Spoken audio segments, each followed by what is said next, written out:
Hi, this is Richard Murray with another session of Parking Lot Theology. I want to talk to you today about kissing. All right. Now, the kissing I want to talk about is spiritual kissing.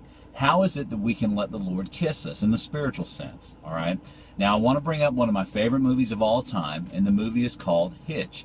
This movie taught me so much, and even if you disagree with everything I say from here on out, you'll still enjoy the movie. It's hilarious.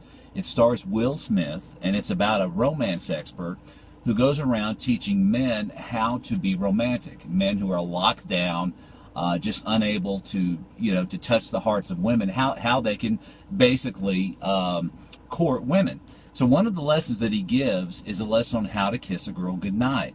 And what he does is he models it. He gets up on the doorstep and he says, when you get the girl at the end of your first date up on the doorstep, what you do is you go 90% across the doorstep to kiss her, and then you wait for her to respond, her 10%.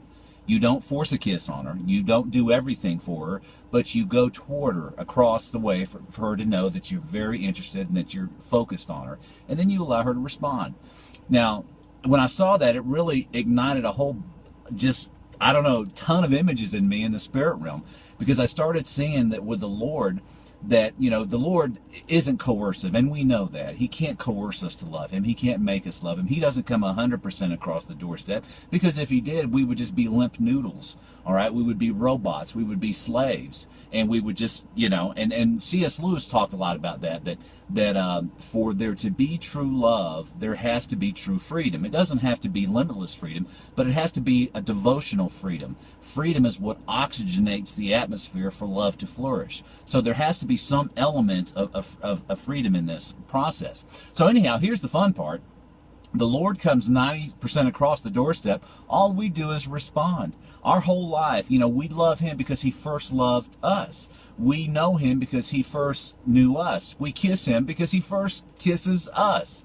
All right, so everything is a form of response, and that's why even in Ephesians it talks about the bride of Christ. We're the responsive element in this thing. He is he leads and we follow in the dance of life.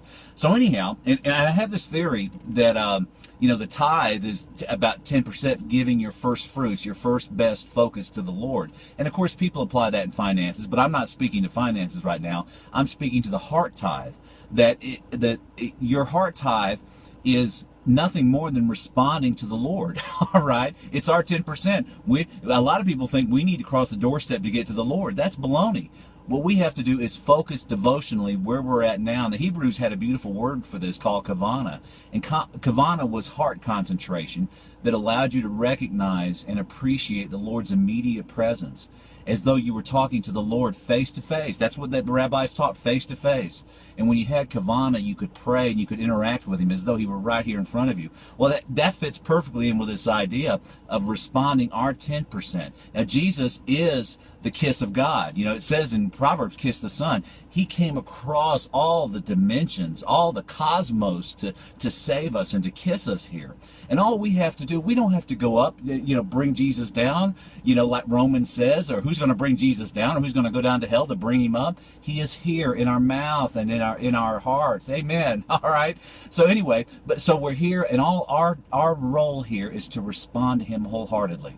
So devotional focus, kavana, pray about it, and see if you don't start feeling more and more of the kisses of God. Thank you.